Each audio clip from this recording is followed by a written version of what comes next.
Editor Dominic Waghorn has tonight's first report. After 2 days keeping the world guessing, Iran launched its retaliation. Operation Glad Tidings of Victory, sending ballistic missiles on their way. High over Qatar, they were intercepted, one after another. Iran's target, America's huge air base there. A direct response aimed squarely at US assets.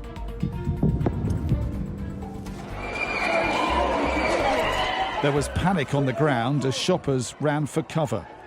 But the Qataris and Americans saw this coming. Iranians are reported to have warned them in advance. Retaliating but avoiding casualties, perhaps, and further escalation. Suddenly, I see people rushing out the gym and I run out, and then we see just missiles flying both ways. They were coming one way first, and then they looked very close, but they weren't. And then suddenly there were, I think, the interceptors coming in from the other side. So everyone started rushing home.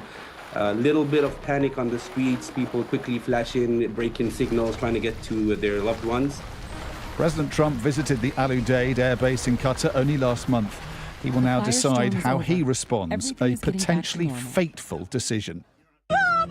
Because the situation in the region could not be more combustible. This was Tehran today.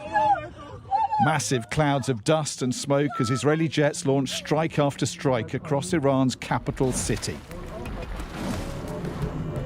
100 bombs in 2 hours, and with them a clear sense of mission creep. Not just military targets, but the buildings and organisations that underpin the Ayatollah's control of their country, including Evin Prison, where political prisoners and foreign nationals have been held. Iran sent its foreign minister to Moscow to seek support, hoping for more than warm words from Russia's president. The absolutely unprovoked aggression against Iran has no basis and no justification. The Iranians can protest at the legality of Israel and America's actions all they want. These aggressive actions by Israel and the US are completely illegitimate and violate international rules and international norms. But side by side, Iran's capabilities are being destroyed. How comprehensively, though, is not clear. Most of all at Fordo, where they were buried most deeply.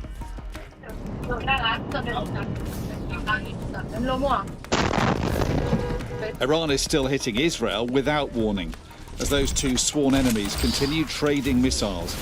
Iran find a way through this while avoiding escalation with America. Dominic Waghorn, Sky News.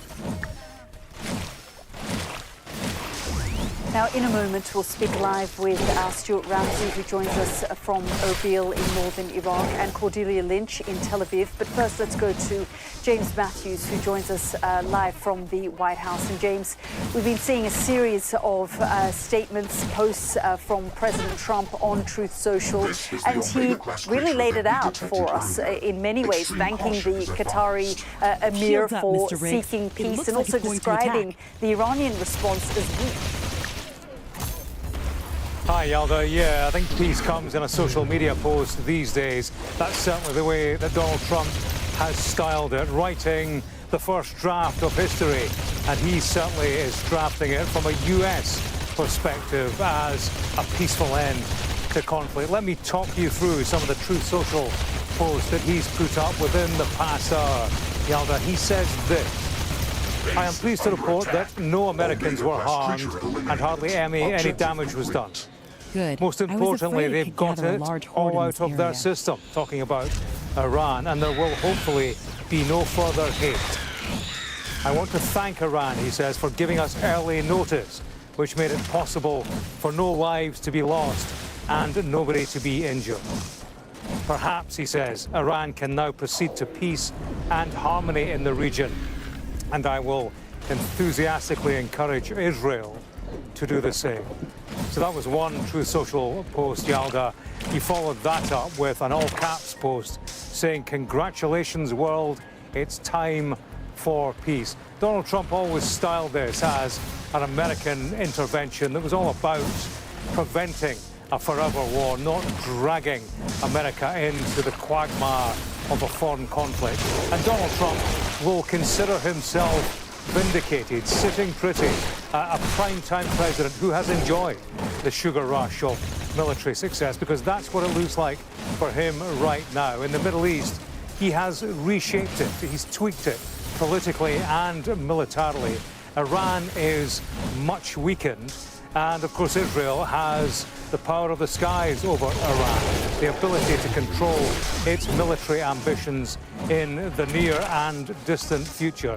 So Donald Trump is surrounded by fellow Republicans, many critics, who have been urging him to show restraint, to avoid getting sucked into a longer conflict, to take the win as it stands. And on the face of it, that would appear to be the scenario for which he is opting this evening. James, thank you so much. Let's go to our Cordelia Lynch, who joins me from Tel Aviv. And Cordelia, I just want to update our audience on some more statements coming in from Ayatollah Ali Khamenei, who has been posting on X. And he said a series of things this evening, but he's just written, those who know the Iranian people and their history know that the Iranian nation isn't a nation that surrenders. Well, they've certainly tried to figure out a way to conclude this with the United States. And of course, we saw this whole region on high alert. I guess the question is, where does this leave things between Iran and Israel now? Yes, Yalda. Well, ultimately, this was a symbolic strike, one the Supreme Leader felt that he had to deliver, but critically, it was one without any casualties and one that came with advanced warning. Now, he is sharing in Israeli media tonight that, in fact, maybe Benjamin Netanyahu would be willing in the next few days to bring this conflict to an end. It is, of course, a big if. A ceasefire, is that possible? It would indeed be a very fragile one if one was achieved. History has shown us that with Lebanon and the continued attacks against Hezbollah. But there is some optimism here in Israeli circles that Netanyahu might show a willingness to bring this to a conclusion. Yesterday, he said that they were very, very close to achieving their objectives, but plenty of jeopardy and uncertainty still hanging in the air here. Cordy, thank you so much. And let's go straight to northern Iraq and speak with Stuart. And Stuart, in the initial stages of these ballistic missiles being launched over the skies of Qatar and heading towards the Al Udeid US military base, there were also reports that a base in Iraq had been, or there was an attempt to hit it. That later turned out not to be the case, but Iraq has been on edge for more than 24 hours now. Yeah, it was an air defense system that seemed to have just gone off, but it added to the tension here, and I think that remains. We know both the American and Iraqi military here remain on high alert. I think, though, for the country, they're definitely breathing a sigh of relief. They wanted diplomacy throughout all of this. They have to stay close to the United States, and they're naturally close to Iran, so they'll be really hoping that the diplomacy kicks in. And of course, what we saw in Qatar and all the Gulf states that were looking at this and been wondering, is this type of thing going to happen to them? Well, they've seen it tonight. And imagine the people in Qatar. You've experienced it, I've experienced it, but missiles coming in is terrifying. And those people in Qatar are not used to war. They will have been absolutely terrified. So I think the whole region will be holding its breath, hoping that things stay calm, get perhaps even calmer, and diplomacy takes over. But you know, there's still concern about what happens here. As Cordelia was saying, the war with Israel and Iran continues. So it's still tense in this region, perhaps a little better tonight. Stuart, Cordelia and James, thank you all very much. Well, military bases across the region are now on high alert, as Stuart was saying. There are large stretches of airspace over them have now reopened. The threat from Iran has not gone away. And even after America sent bunker buster bombs yesterday, that includes the nuclear threat. Here's our science editor Tom Clark with his assessment. Donald Trump claims it was obliterated, but just how damaged is Iran's nuclear capability? Let's start with the prime target, Iran's most advanced facility at Fordo, suspected of being used to enrich uranium close to what's needed for a nuclear bomb. Using plans seized by Israeli spies in 2018, analysts suggest this could be the layout of the tunnels under the Fordo site. Here are the access roads leading to a 250-metre-long hall containing the uranium enrichment centrifuges. An assessment of this kind almost certainly influenced the targeting of at least 3 bunker-busting bombs to these 2 specific locations above the buried facility. Ventilation shafts may have been used to allow the bombs to penetrate as far as possible to get to the buried centrifuge hall beneath. But how much damage was actually done remains unknown, and it's more than likely any stockpile of enriched uranium there was removed before the strikes. Then there were the attacks on the facility at Natanz. Israeli raids, we've outlined here in orange, almost certainly targeted surface buildings, including stores of enriched uranium. However, post-strike radiation monitoring suggests there was little, if any, material there.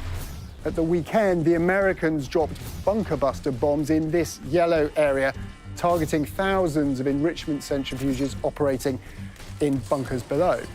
Then there's the Isfahan complex.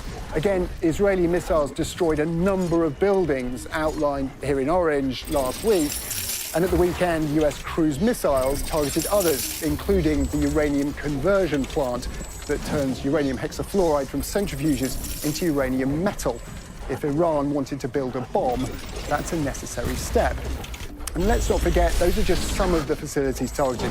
There were strikes on at least 7 others, but that leaves 10 more with links to nuclear research, like Bonab up there.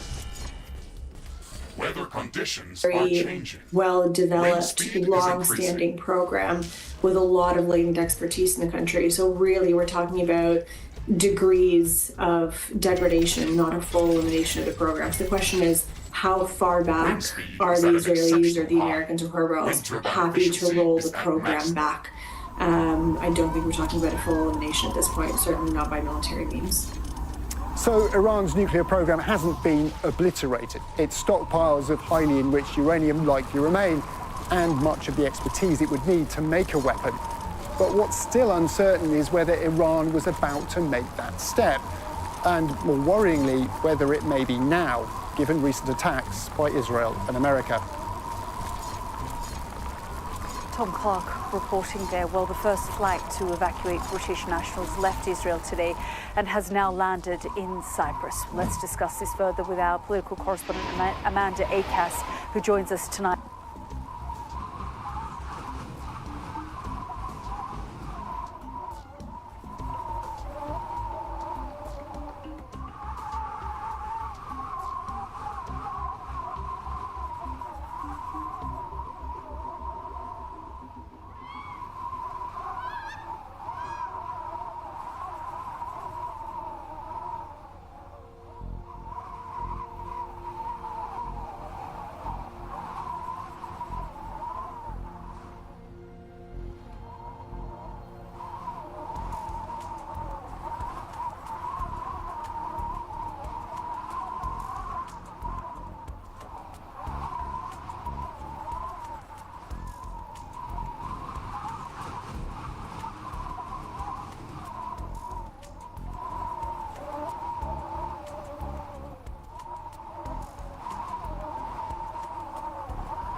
Wind speed is returning back to typical values. Wind turbine efficiency returning to normal.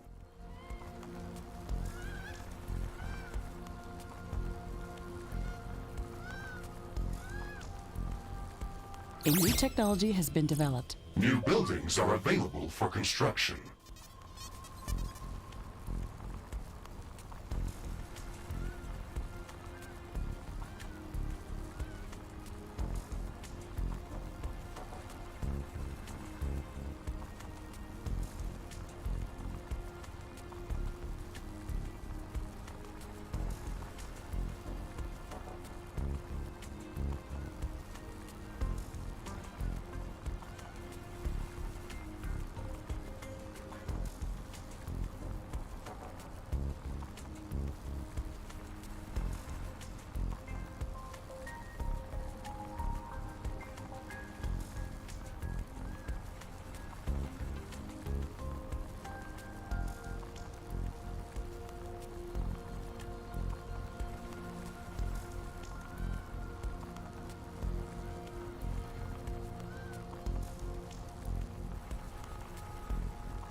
A new technology has been developed. New buildings are available for construction.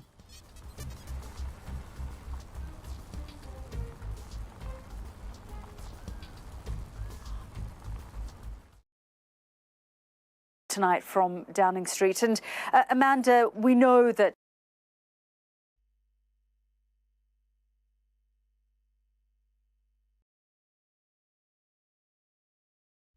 I would say this is one of Iran's reprisals.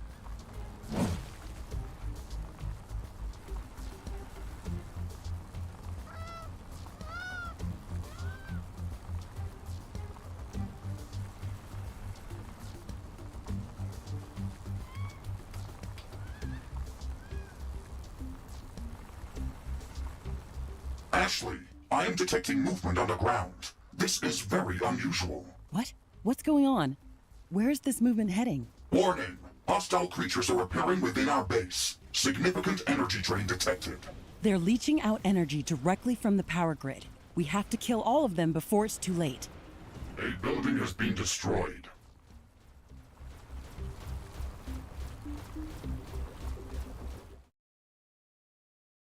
And backed up that red line. And I think that goes a long way to deterrence, reassuring our allies, making NATO stronger, and really sending a message to our rivals and frankly our enemies in the world stage that they shouldn't try to cross the red Threat line. eliminated. I am not detecting any suspicious movement below or above ground. That attack was something new. What do you think, Ashley? Our energy emissions clearly drew these creatures. They ignored our defenses and went straight for the power grid as if they were mad. I think they also tried to avoid the light from our base. That was a very strange encounter. Can this species pose a significant threat to our presence on Galatea 37? If their attacks are more frequent, they can cause some disruptions, but I don't think they could be a significant threat on their own. How would you like to call this species? Let's call them Shegrets. They remind me of the electroworms that I've seen on Orion. Fitting name indeed. On the nuclear facilities were widely supported both in our allies in NATO as well as in the region.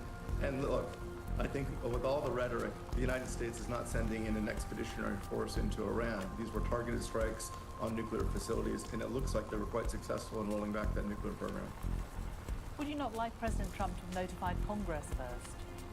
You know, the War Powers Act is an interesting and somewhat controversial thing, and we always have this bluster around the War Powers Act. And whatever party is not in control of the White House always asserts the War Powers. But in reality, the War Powers Act really hasn't been rigorously enforced in the way the rhetoric would suggest since, frankly, World War II. And there was notification of Congress. It was very, very clear in the communications. Frankly, it was all over the press. That President Trump was considering military action against Iran should the diplomacy fail.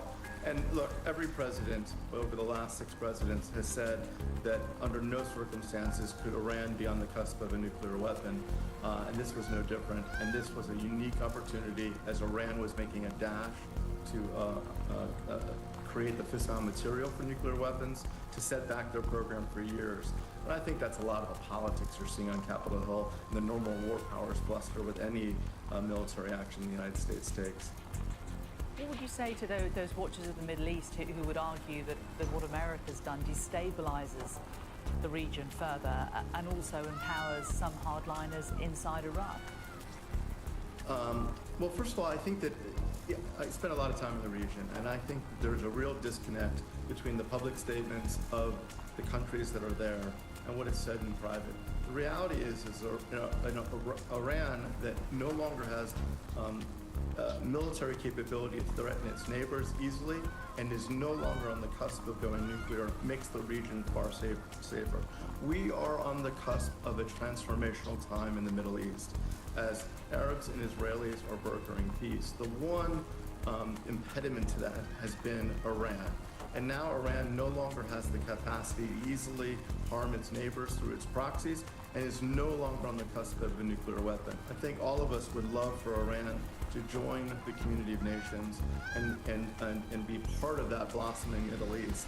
But at least now they're in a much more difficult position as to being an impediment. Do you think that there's sort of the maximum pressure without any long-term diplomacy, as we don't have it at the minute, is a viable long-term strategy, or do you think Iran actually will come to the table? Well, I have to say I've been working on maximum pressure for a couple decades now, so I certainly hope that I thought that it was effective. Look, when you look at a complicated foreign policy challenge like Iran, you have to employ all the tools in the tool shed. And that means maximum economic pressure. A new technology has been developed. New buildings are available for construction. You have to look at covert operations, missions, cyber. You have to look at military planning and the like. And the reality is that Israel's actions in Iran now and our actions would not have been as successful without maximum pressure. And I think that the fragility of this regime is reflective that maximum pressure had a significant effect on that regime. Ultimately, the people of Iran are going to decide their future. But this has been a broken government, a broken autocratic dictatorship for many years that has oppressed its own people as vigorously as it's engaged in transnational oppression abroad. So I think that all of those tools in the tool shed must be used, and this was a unique opportunity, particularly in concert with Iran's very hostile behavior and enrichment, to set back that nuclear program for years. Ambassador Mark Wallace, good to talk to you today. Thank you very much for joining us. Thank you for having me. Let's just show you the latest images that we are getting from Iran. Huge smoke clouds have been seen. Now, these images are from the ground, and this is near the Iranian Revolutionary Guard's headquarters in the Iranian city of Karaj. And also multiple smoke clouds have been seen across the skyline of Tehran. This is part of the Israeli attack that's been happening today inside Iran. The Home Secretary has, in the last hour, confirmed plans to prescribe the group Palestine Action under terror laws. We've got live images now of protesters in central London. They are demonstrating. They are supporters of the group, and they've clashed with police on the streets in protest over the government's decision. It comes after the group broke into RAF Rise Norton last week and spray-painted planes. Our Home Editor Jason Farrell is there and said this update. Now we have the Home Secretary's justification for prescribing this group. She talks about what she describes as the disgraceful attack on Rise Norton, which is where we saw those aircraft being sprayed with red paint in the area of RAF base. But she says beyond that as well, since its inception, she says in 2020, Palestine Action has orchestrated a nationwide campaign of direct criminal action against businesses, institutions, including key national infrastructure and defence firms that provide services and supplies that support NATO, the North Atlantic Treaty Organisation, and Ukraine and the Five Eyes allies and UK defence enterprises. She says that this is completely unacceptable, and she says that it is therefore justified to prescribe this group as a terrorist organisation. Finishing at the end of the statement, she says, "I have considered carefully the nature and scale of Palestine Action's activity," and she says prescription represents an aggressive horde is amassing near our base. Prepare to defend our base. Palestine Action, adding that the first duty of government is to protect its people. As you say, that won't have gone down too well here. A lot of people say that prescribing this organisation will actually only galvanise them more. However, what you're seeing happening here right now, once this goes through Parliament, will be illegal. People to gather here in support of Palestine Action.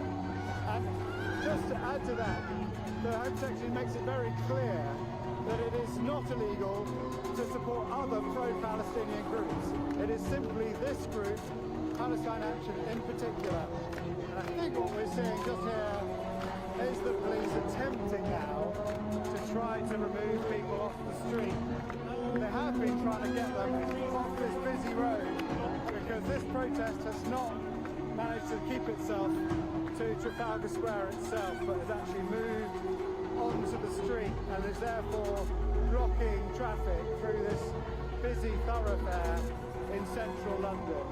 But as it stands, unless this is blocked by Parliament, but it does seem likely that it will go through, in the next few days, this activity will become illegal.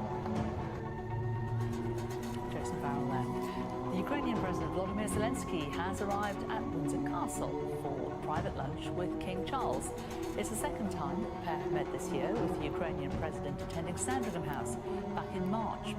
President Zelensky will also meet Keir Starmer later this afternoon with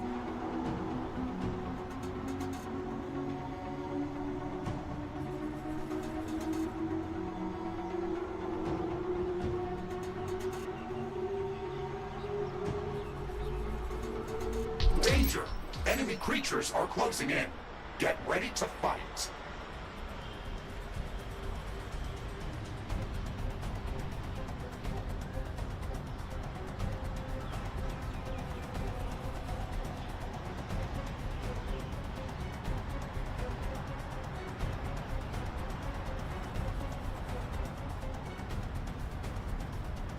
Base is under attack.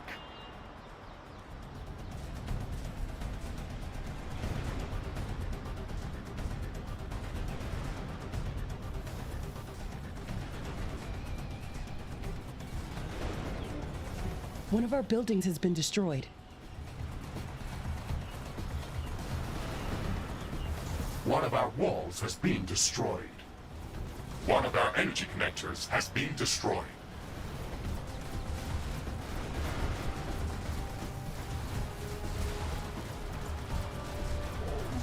A tower has been destroyed.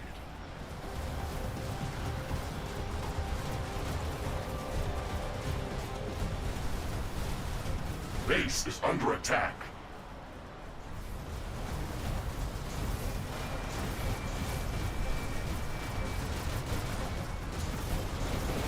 One of our buildings has been destroyed. An energy connector has been destroyed.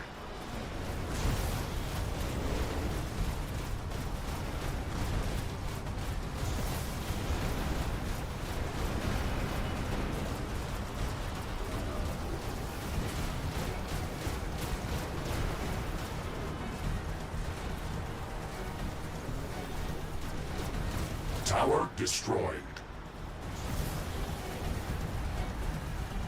One of our buildings has been destroyed. Wall destroyed.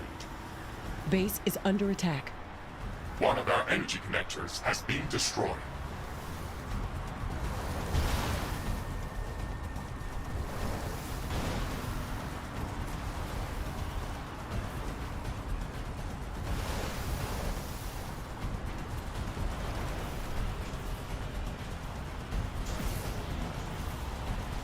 One of our portals has been destroyed. Tower destroyed. One of our walls has been destroyed.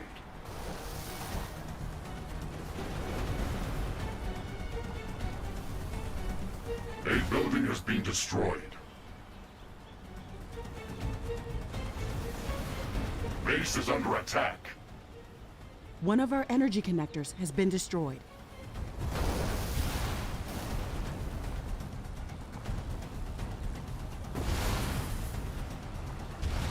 A tower has been destroyed.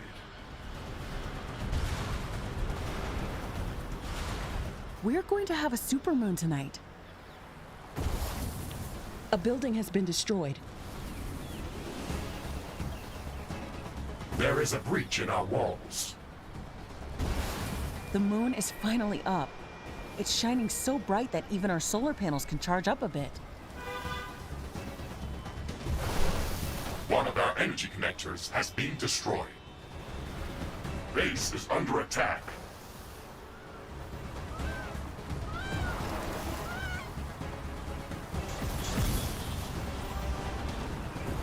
A building has been destroyed. Tower destroyed. Wall destroyed.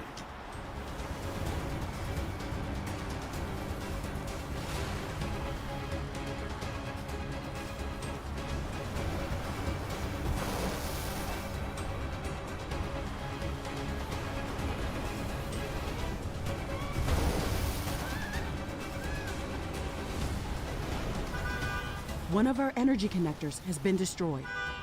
A tower has been destroyed. One of our buildings has been destroyed. Base is under attack. One of our walls has been destroyed.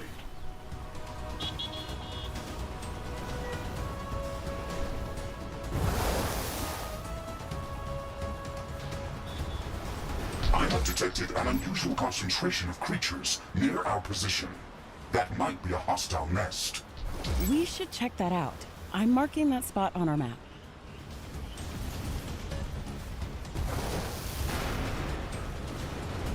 An energy connector has been destroyed. Tower destroyed. A building has been destroyed. Wall destroyed.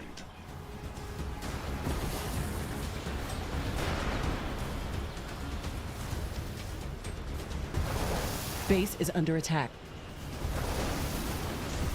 The moon is no longer visible. Things are getting back to normal.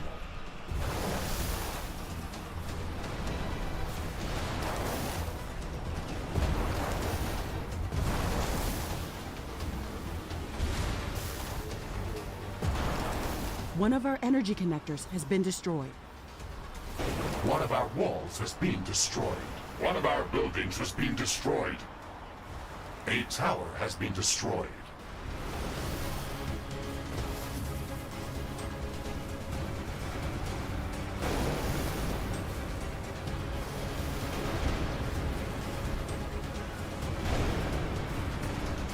Base is under attack.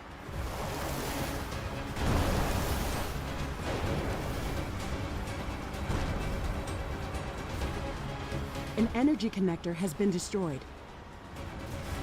There is a breach in our walls. A building has been destroyed. Tower destroyed.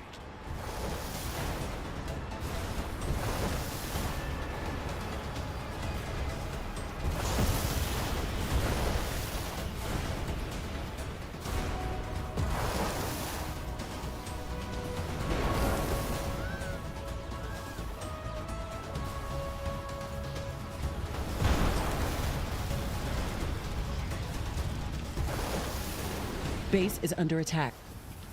One of our buildings has been destroyed.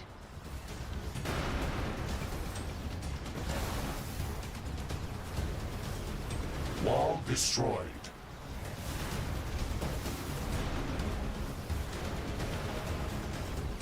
An energy connector has been destroyed.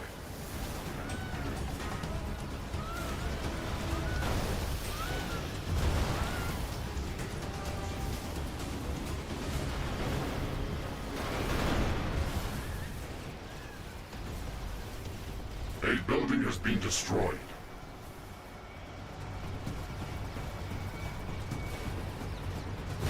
There is a breach in our walls.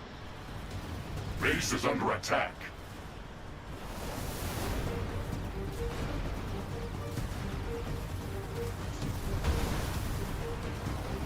Tower destroyed.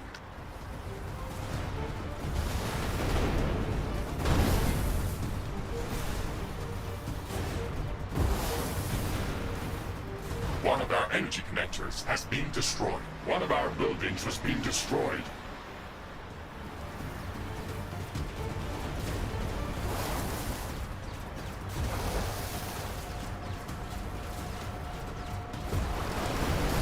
Wall destroyed.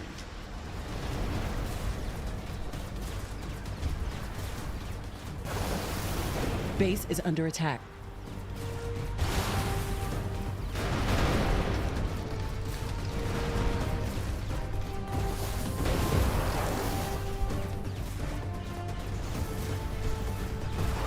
A building has been destroyed. Tower destroyed. An energy connector has been destroyed.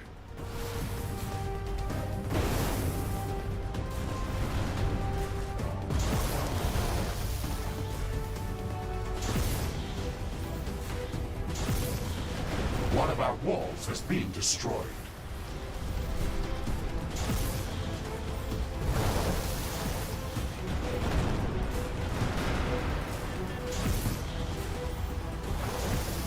Base is under attack. One of our buildings has been destroyed. One of our energy connectors has been destroyed. Ironium storage is full. build more storage facilities. Carbonium storage is full. We should construct more storage buildings. Tower destroyed.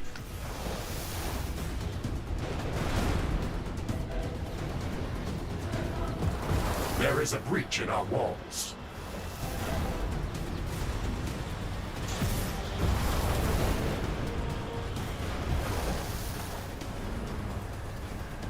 A building has been destroyed.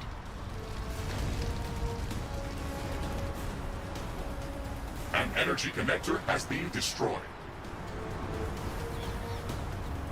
Base is under attack.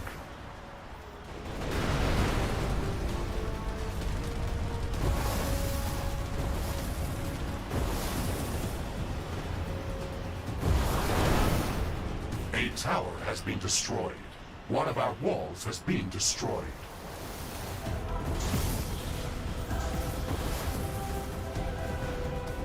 A building has been destroyed.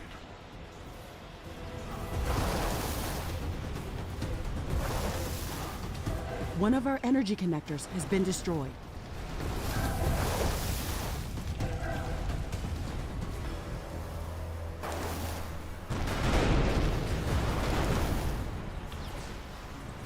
Base is under attack. There is a breach in our walls. Tower destroyed. A building has been destroyed.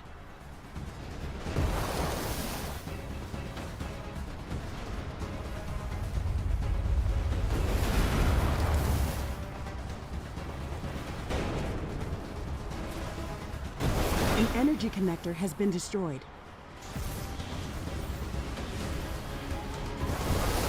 Wall destroyed.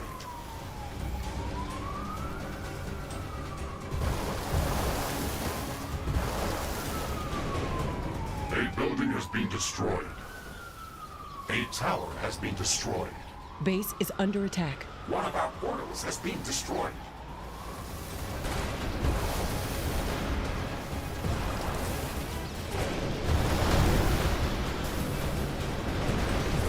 One of our energy connectors has been destroyed.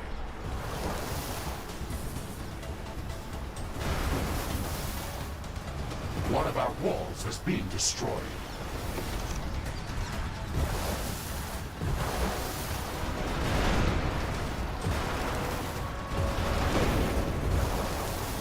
One of our buildings has been destroyed.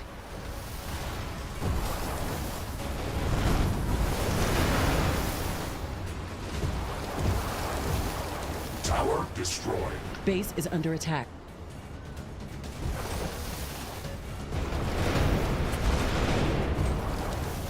Wall destroyed.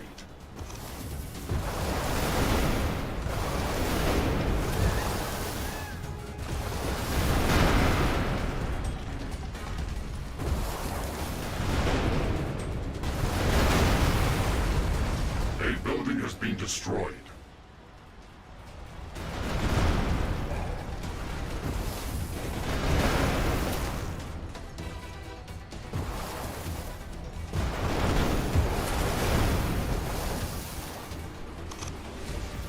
An energy connector has been destroyed.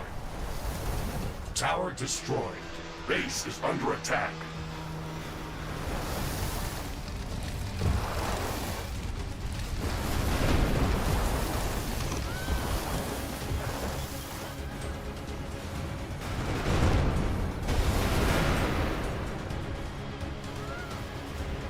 There is a breach in our walls.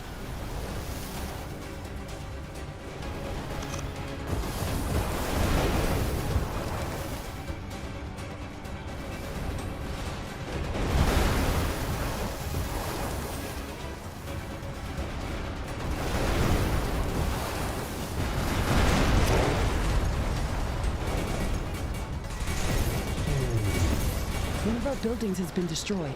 Base is under attack. Tower destroyed. Weapon dropped. We can try to recover it later. One of our energy connectors has been destroyed. One of our walls has been destroyed.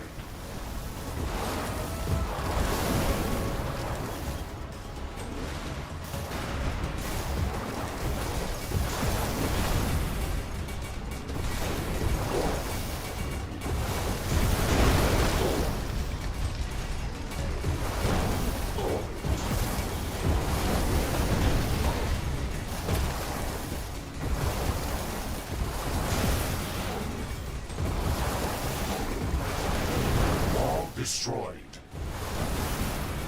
One of our energy connectors has been destroyed. Base is under attack.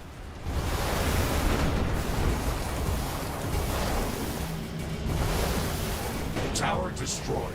A building has been destroyed.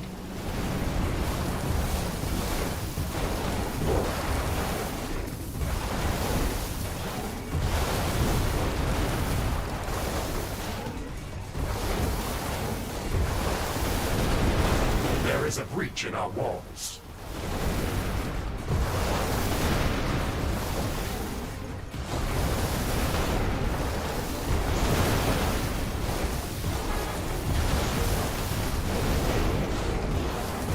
One of our energy connectors has been destroyed. Base is under attack.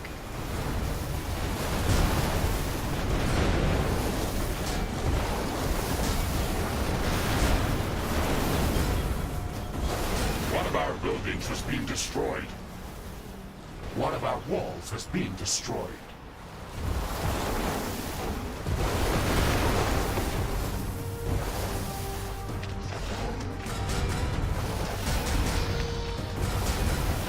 A tower has been destroyed.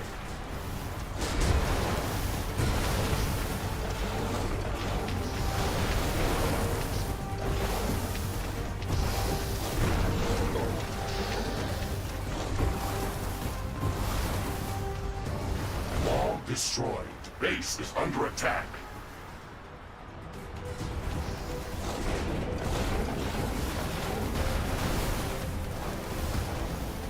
A building has been destroyed. An energy connector has been destroyed. Tower destroyed.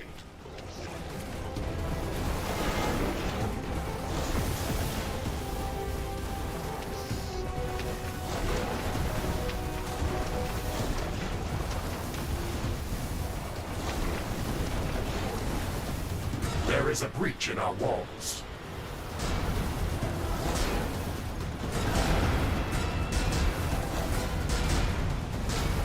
Base is under attack. One of our buildings has been destroyed.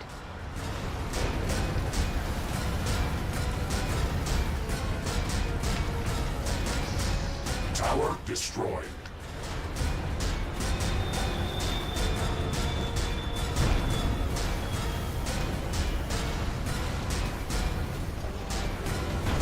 Wall destroyed.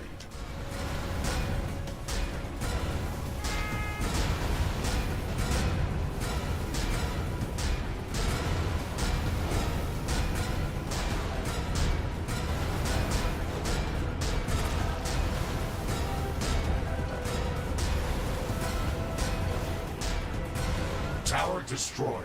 Base is under attack.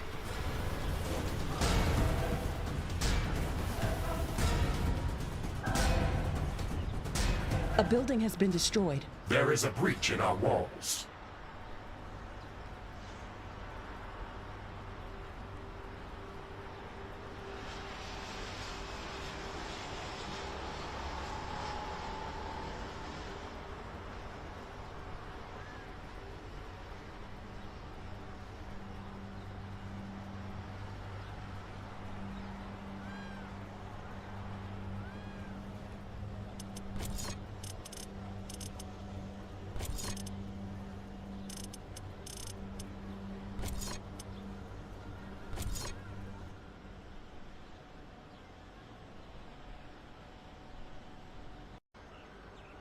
On that, in terms of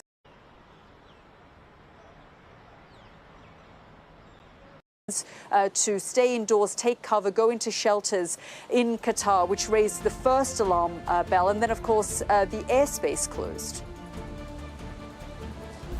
Yes, I think the closure of that airspace led many to believe that there was a credible threat. And as you say, sources with knowledge of the situation are confirming to Sky News now that those sounds have been heard over the Al Udeid airbase. We have also heard now from Iran's state TV, Yalda, announcing the beginning of what Iran is calling Operation Glad Tidings of Victory against US forces in Qatar's Al Udeid airbase. This is an airbase home normally to around 10,000 troops. It's the largest American airbase within the Middle East.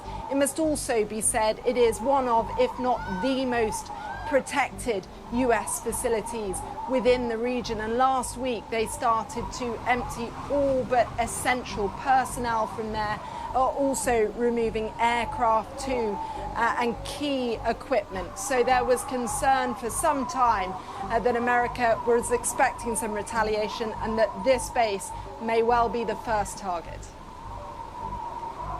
Cordy, I'm just going to bring in some images that we're getting. The first of the pictures of that blast that was seen and heard over the Qatari capital, Doha. Let's just show you those images that have just come in from the airspace that we are seeing. Let's have a look.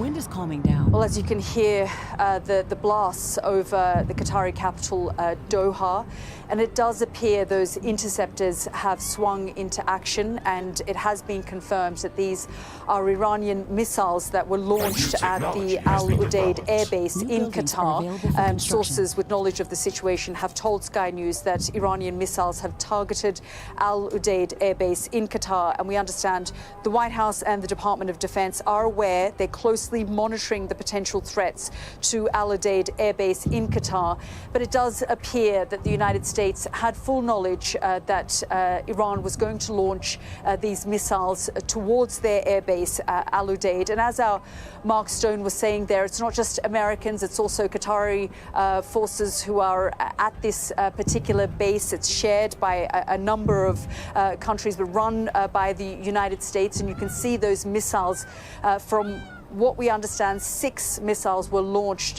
over the skies of Qatar, and you can see those interceptors swinging into action, the air defense system. And it does also appear that the United States was fully aware of this threat and that this was coming. We're now hearing a number of countries on high alert, including Bahrain. We understand some sirens went off in Bahrain. The United Arab Emirates is also closely monitoring the ongoing regional developments. They say they have a number of bases, US bases in the region and the country as well.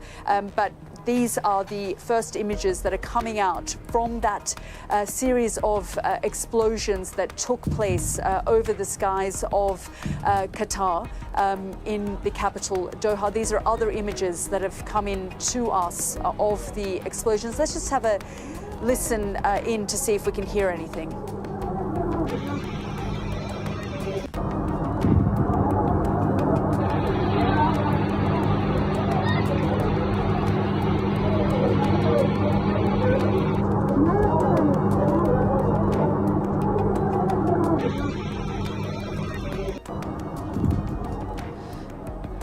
Now, based on what Reuters is saying, Iran's Tasnim news agency has confirmed that these missiles were launched, and they've called the Operation Annunciation of Victory launched against US bases in Iraq and Qatar. So Iran is confirming that those ballistic missiles were launched against US bases in both Qatar and Iraq. And the images you're looking at right now are of the over the skies of Qatar, where it appears that those air defenses are swinging into action, doing what these interceptors are meant to do. And it does appear that the United States was fully aware and prepared for these missiles. And the Iranians have now confirmed that this missile operation, which they're calling Annunciation of Victory, was launched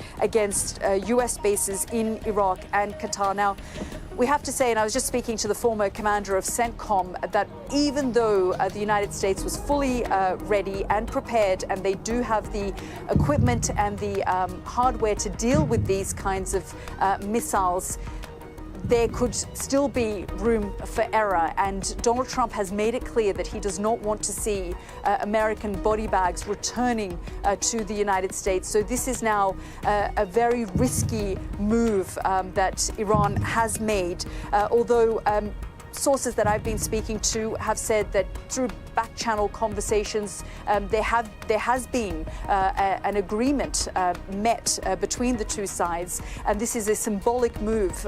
But these things can always lead to miscalculation and escalation. We're just looking at more of these images of the missiles that are being launched over the skies of Qatar. And Iran's Tasnim news agency says that missile operation called Annunciation of Victory has been launched against US bases in Qatar and in Iraq. Now, as I said, a number of countries in the region are on high alert. Bahrain has urged its citizens and residents to use main roads only when necessary in light of recent developments and regional security condition. That's according to the Interior Ministry of Bahrain. And we also understand the White House and the Department of Defense are aware, and they say they're closely monitoring the potential threats to Al Udeid Air Base in Qatar. But you were just looking at those images of those missiles being launched over the skies of Qatar.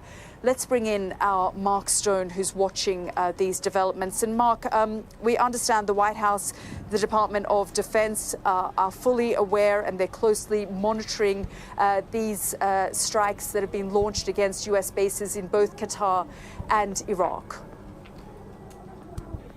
Not only that, we understand now from White House officials that the Defense Secretary and the Chairman of the Joint Chiefs are in the Situation Room, presumably with the President himself. There was due to be a meeting of the National Security Council in the Situation Room. Now it's just gone 1 p.m. here in Washington, D.C. So I imagine not only are they looking at similar images to the ones we're seeing here from the early evening skies above Doha, but they will have a much clearer sense of the impact, if any, at the Al Udeid Air Base, which is just to the southwest of the Qatari capital, Doha. It's about a 30-minute drive to the southwest of the city itself. It is a massive US air base.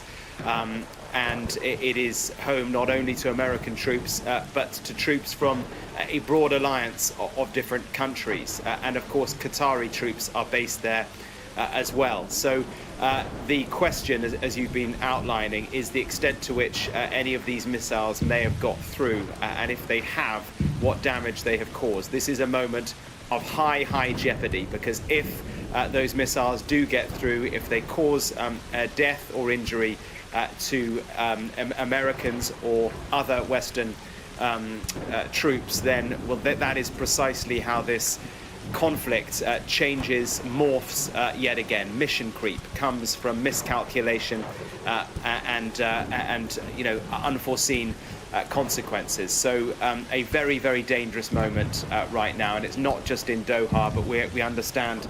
Well, certainly there are reports of US air bases being targeted in Iraq as well. There is a large US air base just to the south of Baghdad. It's called Al-Assad. And interestingly, it is the same base that was attacked 6 years ago, back in 2020, after Donald Trump assassinated Qasem Soleimani, the commander of the Quds Force of the Iranian Revolutionary Guard, the most senior Iranian general. He was assassinated by Donald Trump. Everyone held their breath, waiting to see what would happen. The Iranians chose almost a token response. They needed to be seen to respond then, and so they did, but they did not kill any Americans. What will happen this time? Is it the case, as your sources are suggesting, that this is somehow coordinated? The Iranians won't get to lose face, but nobody is killed, and therefore the conflict doesn't spiral again? Or will there be a miscalculation? We will see in I guess maybe even the minutes ahead.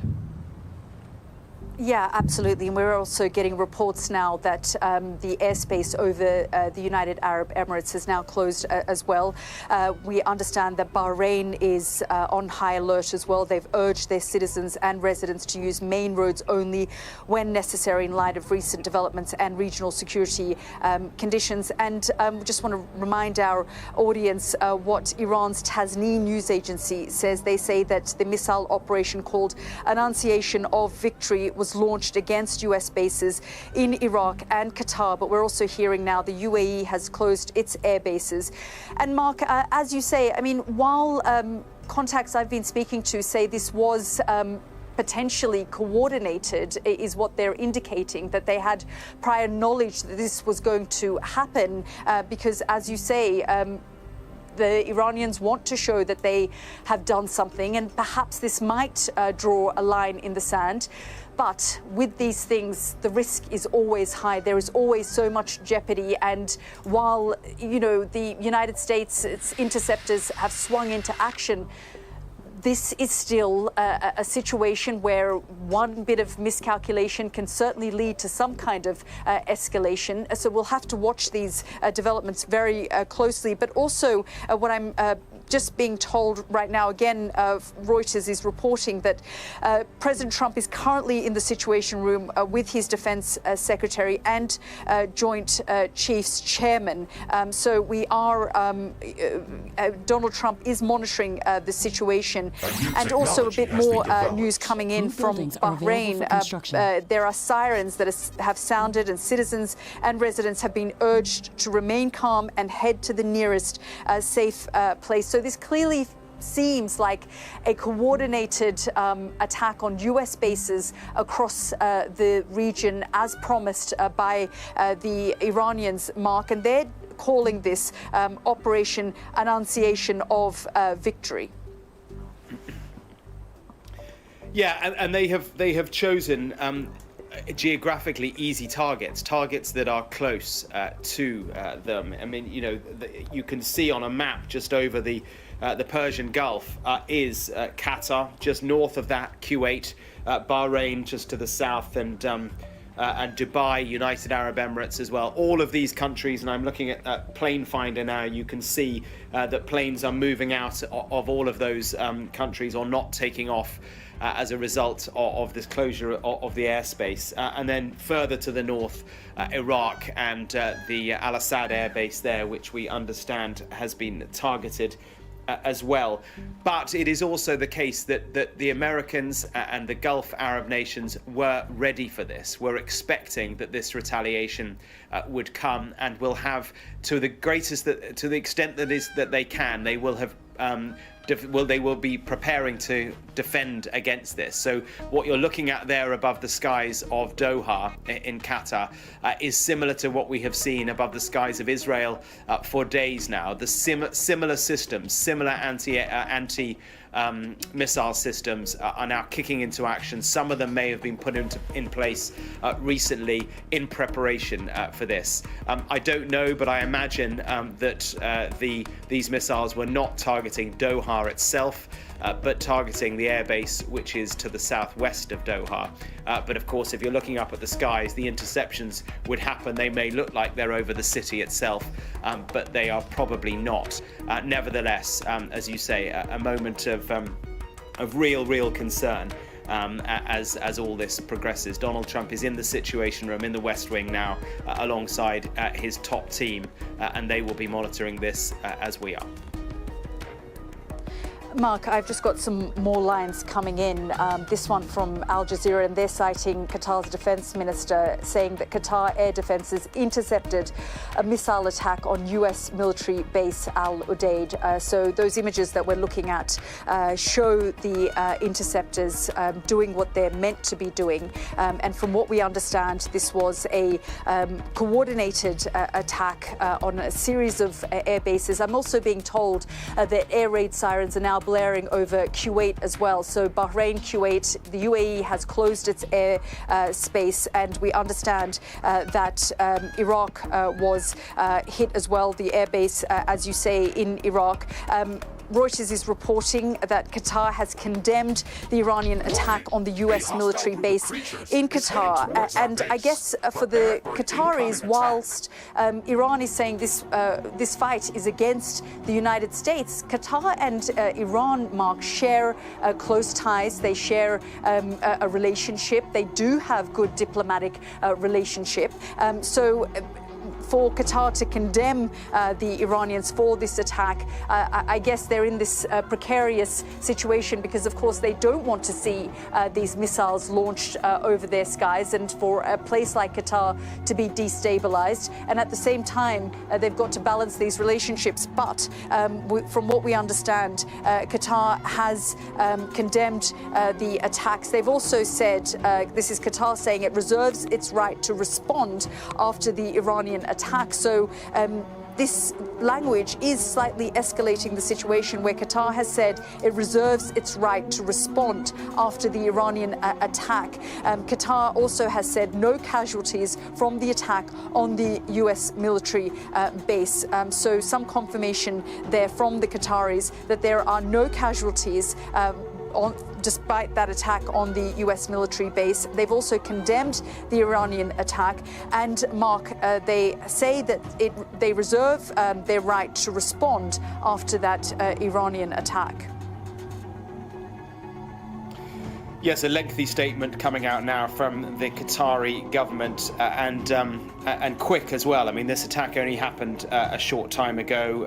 They clearly had their words prepared or have managed to get them out very quickly. We express the state of Qatar's strong condemnation of the attack at the Al Udeid air base by the Iranian Revolutionary Guard Corps and consider it a flagrant violation of the state of Qatar's sovereignty and airspace, as well as international law and the United Nations Charter. We affirm that the state of Qatar reserves the right to respond directly in a manner proportional to the nature and scale of this blatant aggression and in accordance with international law. We're reassured that Qatari air defences thwarted the attack and successfully intercepted the Iranian missiles. The Ministry of Defence will issue a statement clarifying the circumstances of the attack later today. And it goes on to say, we also affirm that the continuation of such escalating military strikes will determine security and stability in the region and drag it into situations that will have disastrous repercussions for the international peace and security. We call for an immediate cessation of all military actions and a serious return to the negotiating table and dialogue. And specifically, Yalda, on the base, it said the base had been evacuated earlier in accordance with approved security and precautionary measures in light of the tensions currently prevailing in the region. All necessary measures were taken to ensure the safety of the base's personnel, including members of the Qatari Armed Forces, friendly forces and others. And no injuries or human losses have occurred as a result of the attack. So that there is a statement from the Qatari government, from the advisor to the Qatari Prime Minister, Dr. Majed Al-Ansari. I mean, that looks as though that Qatar is ready and prepared to respond. It also, though, crucially, looks as though this Iranian attack on the Qatari base, at least on the base just outside Doha, that there have not been any injuries or deaths, which will be obviously of great relief to the Americans and I think to British and other forces as well. We haven't had confirmation that there are currently any British forces in that base, but over the course of 20 years since it's been operating, the British have had a significant presence at the base just outside Doha. Yeah, Mark, and I just want to read a statement coming in from the Revolutionary Guard. They've said, following the blatant military aggression of the criminal regime of the United States of America against the peaceful nuclear facilities of the Islamic Republic of Iran and the clear violation of international law with the guidance of the Supreme National Security Council and the leadership of the central headquarters of the last prophet, the Islamic Revolutionary Guard, with the sacred code of Abu Abdullah al-Hussein. has targeted the Al Udeid base in Qatar with a devastating and powerful missile attack in Operation Besharat Fatah. This base is the headquarters of the Air Force and the largest strategic asset of the U.S. terrorist army in the West Asia region. So that is the Revolutionary Guard with their statement confirming this attack on these bases that they have described as Operation Annunciation. And Qatar, as you've said, condemns the Iranian attack on the U.S. military bases in Qatar. And from what we understand, there are also sirens going off in Kuwait and Bahrain. The airspace is closed in the UAE, and they're also on high alert. We understand from Reuters that Iran's top security body says the U.S. bases was far from urban facilities and residential areas in Qatar. So that is the Iranians sending a message to the Qataris that they were not hitting urban facilities and residential areas. This is not targeting Qatari citizens. This was going after the U.S. bases, trying to, I guess, in some way de-escalate the situation after the Qataris said that they reserved the right to respond after the Iranian attack. And Qatar has confirmed that there are no casualties from the attack.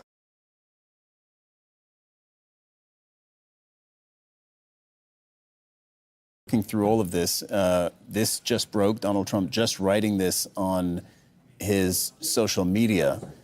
Heidi Jo Castro reporting from Washington, D.C. Thank you very much. I have a feeling we will be coming back to you very shortly. Let's go to Tehran. Our correspondent Tauhid Asadi is there. Tauhid, this is a total surprise as far as I can tell. It was a surprise to Heidi over in Washington, D.C. Did you have any sense that this was happening, that this was in the making? Donald Trump saying that Israel and Iran have now fully agreed to a complete ceasefire.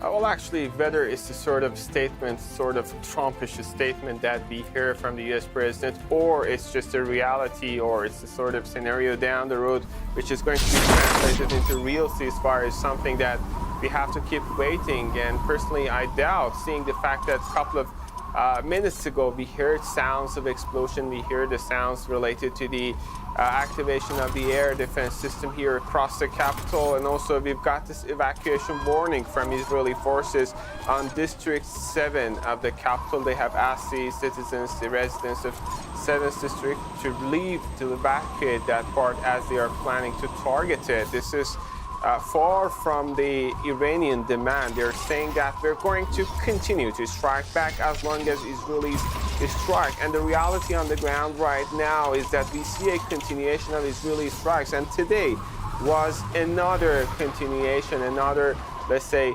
chain of strikes by the Israelis as the northern parts of the capital were targeted by air strikes of the Israelis. And that means they are planning to continue. And also the statement that we hear from Iranian military let me jump in. officials Let me jump in is for a that they're second. going to strike back. Let me jump in for a second because this message just landed a few minutes ago. So if we are to follow what the U.S. president has just said, the operations that are ongoing on both sides, Israeli military operations against Iran, potentially Iranian military operations against Israel, those operations can continue for 6 hours, according to the framework that the U.S. president has just laid out.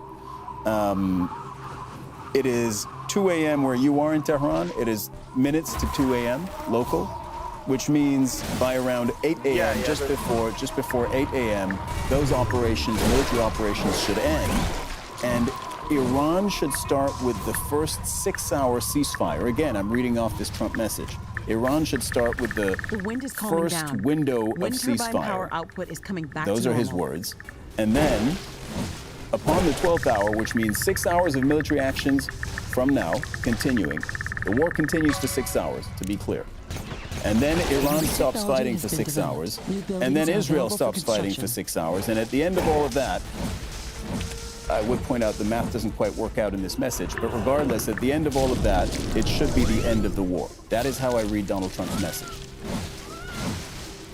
Okay, it's true. I prefer to be hopeful, but not too hopeful, because there are so many actors and factors at work when we're talking about the possibility of between Iran and Israel. First, we have to keep in mind whether Israelis are going to agree to just terminate their operations when it comes to Iran first. Second, if Iran is going to accept that proposal, we don't have, at least for the time being, any reaction from Iranian side.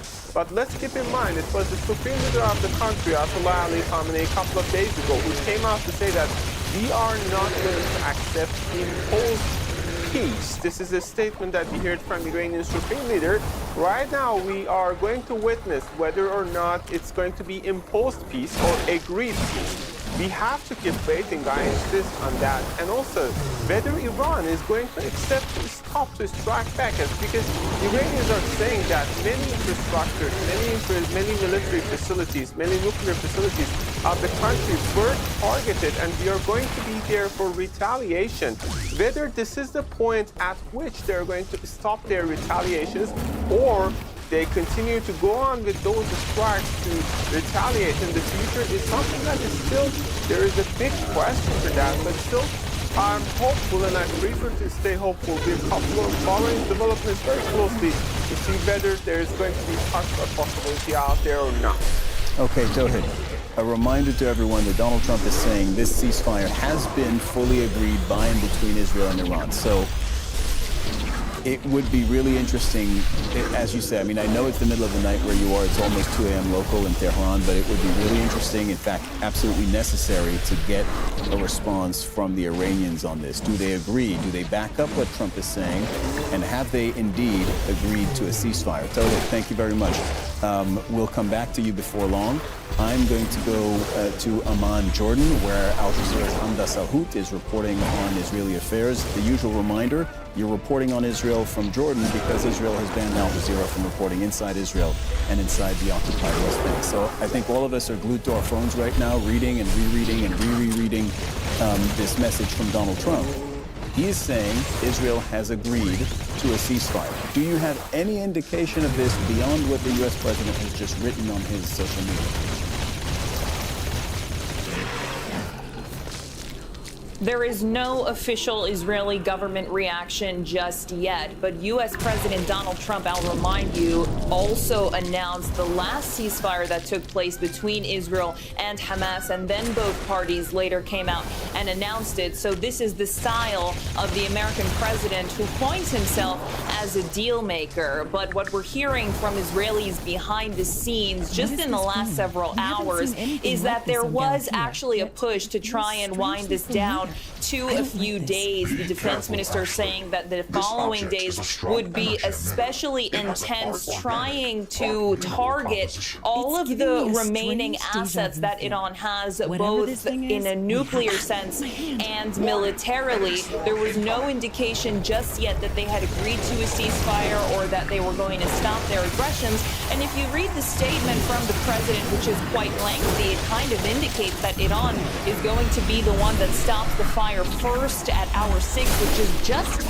around 7 a.m. local time in Israel. And then 6 hours later is when Israel would stop its attacks. The Israeli Prime Minister tonight, speaking to Israel's right-wing channel 14, said that Israel is incredibly close to reaching its goals and objectives, what it sought out to do 12 days ago now when it started this war in Iran. So the U.S. president says that both sides have agreed to a ceasefire. There were indications in Israel that they were wrapping up their operations, especially after the Americans had struck those nuclear facilities nearly 2 nights ago, because this is something the Israelis had in mind, that they didn't have the weapons capable to do that, and that was their main goal and objective, to destroy the Fordo facility that is so far underground, but that they did not have the types of weaponry needed to do so, which is why they had wanted the Americans to get involved and conduct strikes of their own. After that happened, Netanyahu had come out and said that Israel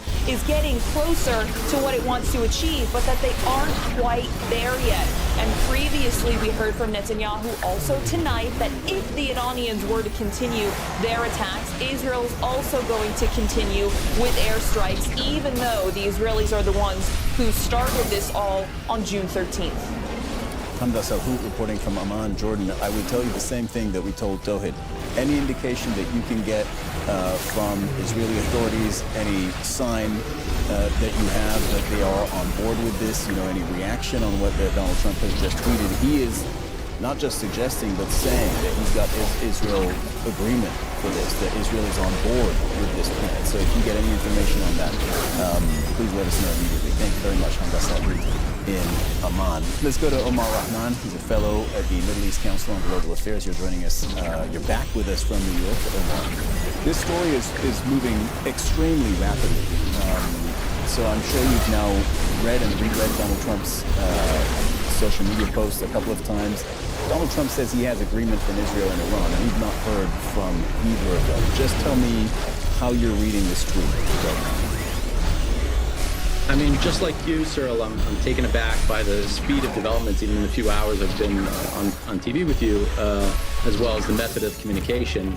Each iteration from Trump relaying some piece of information. This latest one, a huge surprise, the ceasefire that apparently the Israelis and the Iranians have both agreed with. The math is a little funny, as you pointed out. The grammar of Trump is a little off. So it's a little bit hard to read. It's like the Second Amendment, a missing comma changes the whole meaning of things. But ultimately, I mean, if this is agreed to, I think that's obviously a huge step in the right direction. There are a lot of details ultimately missing from this, and we don't know what would ultimately follow an agreement for a ceasefire. Are there any type of negotiations or anything like that? I think that's all still a bit of a mystery. Yeah. Donald Trump is trying to draw a line under this. He's already given it a name, the 12-day war, meaning that there's not going to be a 13th day. As Hamda rightly pointed out, this system that Donald Trump is announcing, if it does come into effect, first of all, for the next 6 hours, each country, just reading the president's words, each country can finish whatever military attack they've got planned or is currently ongoing for a 6-hour window. But then, Iran has to stop firing first. Hamda made a very interesting point and a very worthwhile point that, we have to wait until we see this to believe it. Yes, I mean, exactly. And this wouldn't be the first time that there's been a bit of deception on the part of the Trump administration, even the Biden administration before them, on Israel's behalf to allow Israel to take the initiative against Iran. I don't know what that would be, what's left for the Israelis to do within a 6-hour period that would fundamentally change the equation for the Iranians, but it's possible that would happen. Maybe what if it was killing Khomeini, Ayatollah Khomeini? I mean, something like that. Is that the last operation? Would that suddenly end the war? No, of course not. So I don't know what's in the cards. Ultimately, I read this, though, honestly, as a bit of a win for the Iranians. The regime is still there, it's intact. We don't know ultimately the status of their nuclear program after these huge American strikes and what the Israelis were doing for the several days prior to that, bombing them. But it seems like it's potentially still intact, or that they were able to move the enriched uranium away from those sites ahead of the U.S. attack. So we don't ultimately know where we're headed ultimately, but just based on what I know, I mean, it seems like maybe they were able to hit the Israelis hard enough that even the Israelis wanted to stop the war, which I didn't expect unless that aspect of it, there was a lot of pressure internally to stop this, because maybe Israel's hurting. Clearly, the Iranians are hurting enough and want out of this war if they can get out of it under these terms. Assuming this ceasefire does start in 6 hours, and assuming, it's a big if, but let's just assume for a second that the war does end in some 24 hours. You said that you would see it as a win for Iran. How do you think Israel would look at this? Because at the end of the day, it does seem that they have, at a bare minimum, rolled back Iran's nuclear program quite a bit. Yes, I mean, if it's again, it all depends on that that last detail there. I mean, what did they ultimately do to the Iranian nuclear program? How far did they set it back, and how much of that is a win? Can Iran reconstitute that program in a shorter period of time, or is it going to take them 10, 15, 20 years, as some Israelis are projecting? I mean, I think that's a crucial part of the equation for Israel. But I agree with a lot of observers and analysts that believe that Israel's intentions were much greater than simply knocking out Iran's nuclear program. It was about, collapsing this regime or regime change in the best case scenario, because Israel is engaged in Gaza, it's engaged in the West Bank, it's engaged in Lebanon, it's engaged in Syria, and it's pursuing a reordering of the region along the lines of the 1967 war and what it was able to accomplish there, and establishing a military hegemony in the region, and it sees the last kind of remaining obstacle to that as Iran and its axis of resistance in the region. So I think it was dead set on changing that equation inside of Iran. It obviously hasn't accomplished that. Will it be satisfied with a serious degradation of Iran's nuclear program? Maybe that's enough. Maybe Netanyahu has changed his fortunes within the Israeli political calculus as a result of this, as a result of getting the Americans on board to strike Iran's nuclear facilities. Maybe that's enough of a win where all sides feel a sense of accomplishment. Oh, no. Omar Rahman, as ever, thank you very much for joining us on Al Jazeera. I know you're going to take another look at this and think this all through again. We all are. We'll speak to you again. Thank you, Omar. Okay, here's another look at exactly what the U.S. president has announced, and we'll read through it again. Congratulations, everyone, he wrote. It's been fully agreed by and between Israel and Iran that there will be a complete and total ceasefire in approximately 6 hours from now, when Israel and Iran have wound down and completed their in-progress final mission. For 12 hours, at which point the war will be considered ended. Officially, Iran will start the ceasefire, and upon the 12th hour, Israel will start the ceasefire, and upon the 24th hour, an official end to the 12-day war will be saluted by the world. During each ceasefire, the other side will remain peaceful and respectful. On the assumption that everything works as it should, which it will, I would like to congratulate both countries, Israel and Iran, on having the stamina, the courage, and intelligence to end what should be called the 12-day war. This is a war that could have gone on for years and destroyed the entire Middle East, but it didn't, and it never will. Either way, God bless Israel, God bless Iran, God bless the Middle East, God bless the United States of America, and God bless the world. We have to learn more about where they came from and if those necrodons control So Heidi Jo Castro is back with us from Washington, D.C. Heidi, this is remarkable. I mean, everything about this is remarkable. The speed at which it is developing, the manner in which this is delivered. Of course, we don't even know whether this will indeed materialize. In passing, God bless Iran from the President of the United States that has just bombed Iran is also remarkable. Tell me what you're learning, if anything, and I'm aware that there may not be any other official statements at this point, given that the president wrote this just moments ago, but tell me what you're learning and also how you're reading this. Yeah, well, ever the showman, this really demonstrates Trump to a maximum. He really surprised everyone, even here in Washington, with this announcement made not from behind the Oval Office, but on his social media website, which is so true to form. And again, as you said, this all depends on if this ceasefire is confirmed by Iran and Israel. But if it is, then certainly this would be the diplomatic and military coup that Trump has wanted. In a sense, it would be him having his cake